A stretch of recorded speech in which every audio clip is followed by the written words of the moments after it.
안녕하세요. 법률 문제로 고민에 빠지신 분들에게 정확한 정보를 제공하여 현명한 선택을 하도록 도와드리는 소송 가이드입니다. 우리나라는 이혼의 유형을 두 가지로 분류하고 있습니다. 협의와 소송이 그것입니다.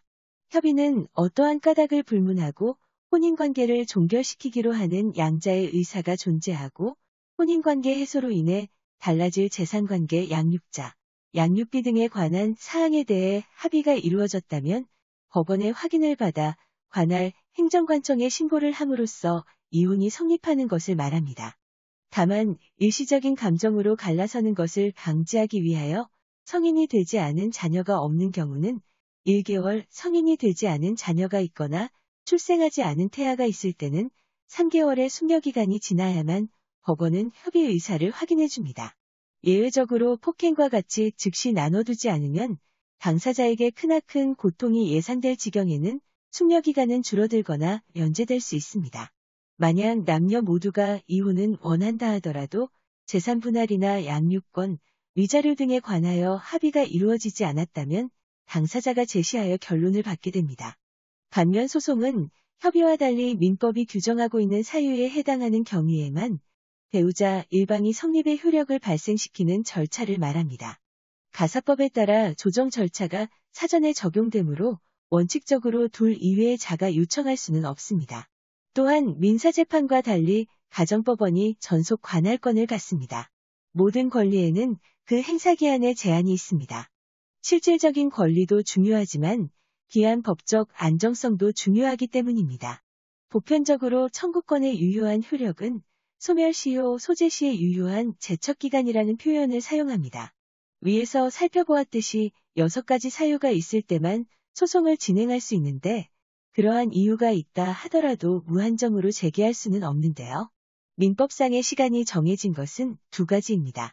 제1호인 배우자의 부조리한 행실이 있었을 때 그 사실을 안 날로부터 6개월, 행위가 있은 날로부터 2년 내에 제기하여야 합니다. 다만 만약 부적합한 행위를 미리 허락했다거나 그 후에 용서했다면 진행이 불가합니다. 또한 6개월 또는 2년 중 먼저 한 개의 기한이라도 도래하면 청구권은 소멸됩니다. 다만 이 제척기간은 이혼 소송에만 성립되기 때문에 부정으로 인한 위자료 청구권은 보통 민사상 손해배상 청구권 소멸시효가 적용됩니다. 다음으로 제6호인 그 밖에 중대한 연유가 있었다면 부부 중 한쪽이 그러한 원인을 안 날로부터 6개월, 그러한 원인이 있은 날로부터 2년 내에 시작하여야 합니다. 나머지 사유인 제2호, 제3호, 제4호, 제5호에는 명문의 규정이 없기 때문에 전반 제척기간인 10년이 가능하다고 봄이 공통적입니다. 대법원도 민법 제842조에 따른 소규정은 제6호에 의한 이혼 소송에만 결성되며 제3호에 따른 소송에는 유추할 수 없다고 보았습니다. 또한 제2호의 악의적인 유기로 인한 청구권은 형성권으로 10년의 제척기간이 조직된다고 보았습니다. 이혼 소송 절차도 다른 소송과 마찬가지로 원고 배우자의 소장 제출로 시작이 됩니다. 소장을 받은 법원은 소장 부본을 피고 배우자에게 보내고 피고 소재지를 알 수 없어 송달이 불가능하다면 공시송달을 하게 됩니다. 재판을 요청하거나 조정 절차를 신청한 경우 법원은 직권으로 또는 신청을 받아 당사자의 신변보호나 재물보전을 위한 사전처분을 내릴 수 있습니다.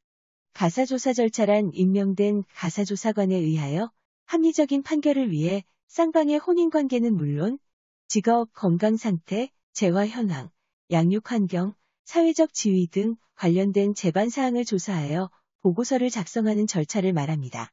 이를 위해 필요하다면 행정기관, 금융기관, 학교, 병원 등의 양측의 자산, 소득, 교육 환경 등에 대한 조사를 요청할 수 있습니다.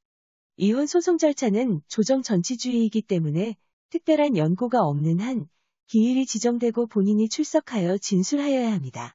다만 변호사를 선임한 상황에는 동석하거나 변호사만 출석이 가능할 수도 있습니다. 만약 기일에 제시된 안을 두 사람이 모두 받아들이면 성립이 되어 확정과 같은 효력이 발생합니다. 조정이 이루어지지 않은 경우에도 강제로 하는 경우가 있는데 2주 내에 이의를 제기하면 본안으로 넘어가게 됩니다. 의견 합치가 이루어지지 않으면 변론이 열립니다.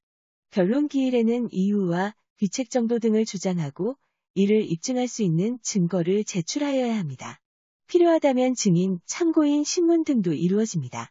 다만 타 민사소송과 달리 가사사건은 직권주의이기에 필요한 경우 당사자가 제출하지 않은 주장이나 증거도 근거로 삼을 수 있습니다. 본안이 진행되는 동안 재판부는 직권으로 결정에 이르기 전에 화해를 권고하기도 합니다. 이를 양쪽이 모두 받아들일 시 화해 권고 결정은 확정되어 이혼 소송 절차는 종결됩니다. 이혼 사건에 대한 모든 심리가 종료되면 최종 판결을 내립니다. 진행은 약 3개월에서 1년 이상까지 예상할 수 있습니다.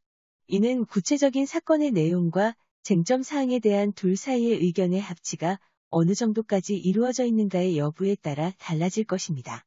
조정 절차에서 많은 부분에 합의가 이루어졌다면 3개월 정도의 단시간이 소요될 수 있지만 양방의 주장이 첨예하게 대립되는 사례라면 이보다 훨씬 오래 걸릴 수 있습니다. 따라서 얼마나 걸릴지는 구체적인 사안에 따라 달라진다고 할 수 있습니다. 소송 가이드는 법률적으로 문제가 될 수 있는 부분에 관해 상세히 설명을 드리고 그 해결책에 관하여 근거, 법령 및 관련 법령을 제시하는 길잡이를 해드립니다. 항상 노력하는 자세로 의뢰인의 이익을 최우선하는 모습을 보여드리겠습니다. 그 밖에 더 많은 정보는 네이버 소송 가이드 카페로 오시면 확인하실 수 있습니다.